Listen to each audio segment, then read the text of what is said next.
Okay, so today is about synthetic substitution. Sometimes they call it synthetic division, but it's really not division.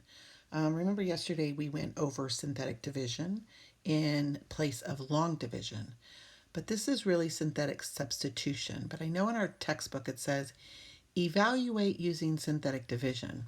I don't really know why they're calling it division because we're not really dividing. So synthetic substitution is probably the more appropriate word for this. So basically, and there's two ways to do these problems. This way is the way we're used to doing it, which is the old way. And then we're going to do it today using an alternative method, which is synthetic substitution. And that's going to be the second way. So let's go and do it the first way, which we would normally do it. So if I gave you this expression, f of x equals 2x squared minus x plus 3, and I said find f of negative 2, what do you think that would mean to do? So what does find f of negative 2 mean to you?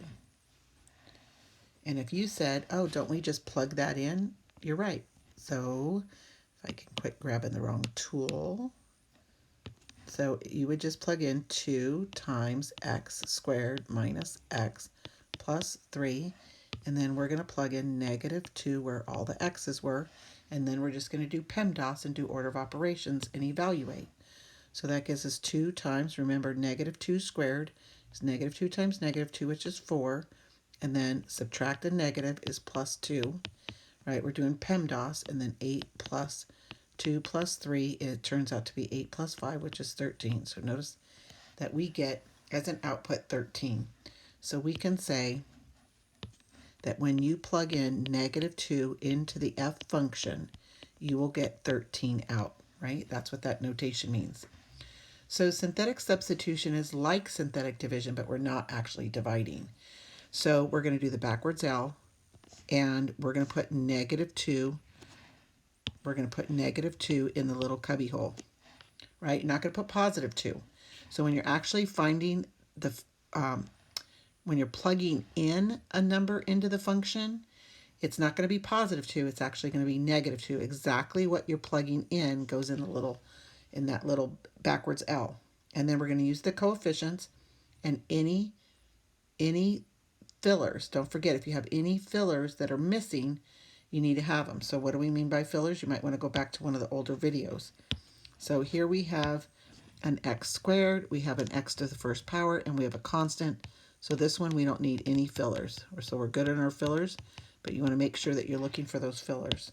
So the coefficients are 2 and a negative 1 and a positive 3 are the coefficients that we're using. So if you have no idea what I'm talking about, you probably need to go back and watch the video on synthetic division, because we learned how to do synthetic division for the first time in the other day. So those are the coefficients, and then leave a little bit of room, and then in between, and let's see what happens. So remember how this works. You bring down the 2 under the bar, then you multiply, add, multiply, add. So negative 2 times 2 is negative 4. Negative 1 plus a negative 4 is negative 5. Negative 2 times negative 5 is 10. And 10 plus 3 is 13. Do you notice anything?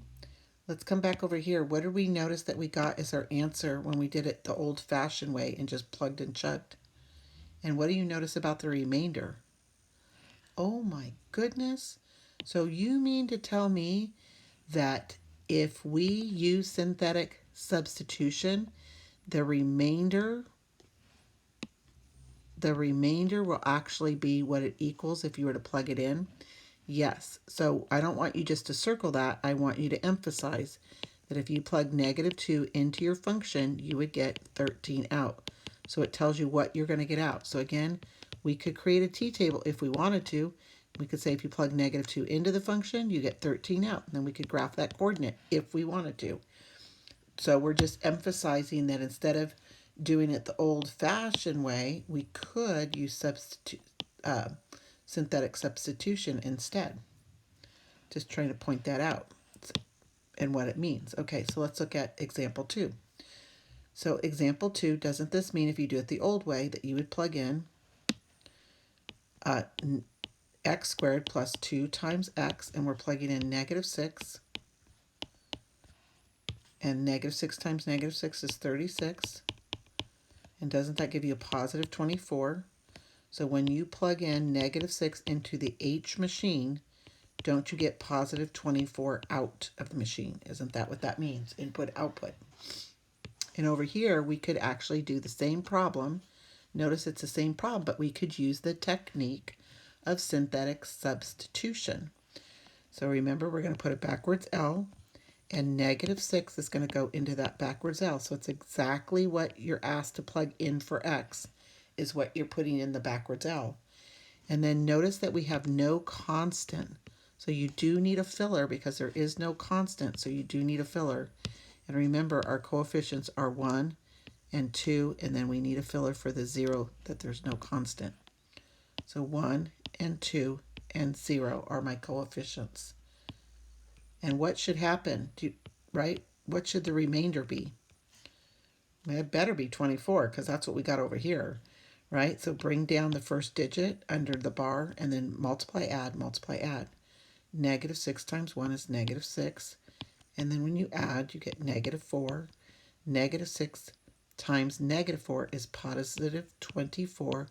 And when you add, you get 24. And isn't that exactly what we got when we did it the long way? So notice that synthetic substitution will get you the same answer as if you did it by just plugging and chugging.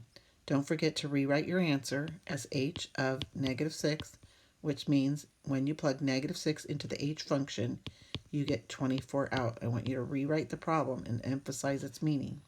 So again, if you were using a t-table for graphing for some reason, that means when you put negative 6 in, you got 24 out. Now, obviously, you could plot it if you were doing anything with graphing. So today we're just looking at synthetic substitution. If you have a calculator, it's no big deal, but this can help sometimes when you start getting into a lot of exponents. It can actually save you some time if you had to do it by hand without a calculator. So we're assuming you're not using a calculator. So remember, we're plugging 3 into the h function.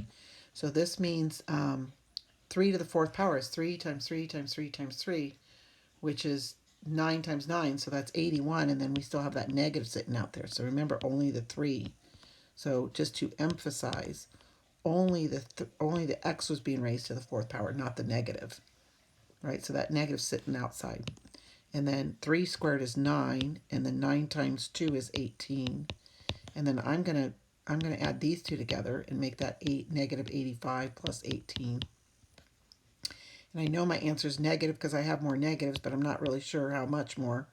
So I'm going to do the old-fashioned to see how much more, right? So that's going to be, and I think that should be 86. Good thing I caught that. 68, so it'd be negative 68. See if we made a mistake.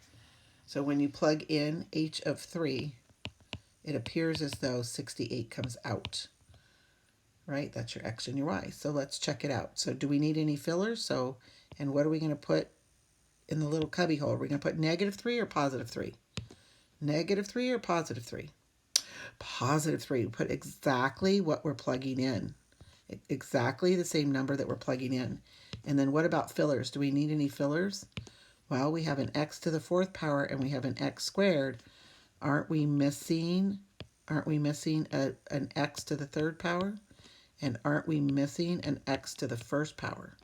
So we have 2 fillers in there that we have to have. So we've got a negative 1. Don't forget that's a negative 1. So we have a negative 1 for the x to the 4th powers. We have no x cubes. We have 2 x squareds. We have no x's, and we have a negative 5. And then remember, our remainder should give us 68 if we did this right. So bring down the first number under the bar, then multiply, add, multiply, add. 3 times negative 1 is negative 3, and then add. 3 times negative 3 is negative 9, and then add. Got to be really careful with your integer skills. 3 times negative 7 is negative 21, and then add. And then 3 times negative 21 is negative 63, and then when you add that, don't you get negative 68? And I forgot my negative sign over here. And sure enough, that matched, didn't it? So we can say that when you plug in 3 into the h function, you would get a value of negative 68. So that is synthetic substitution. Short video today.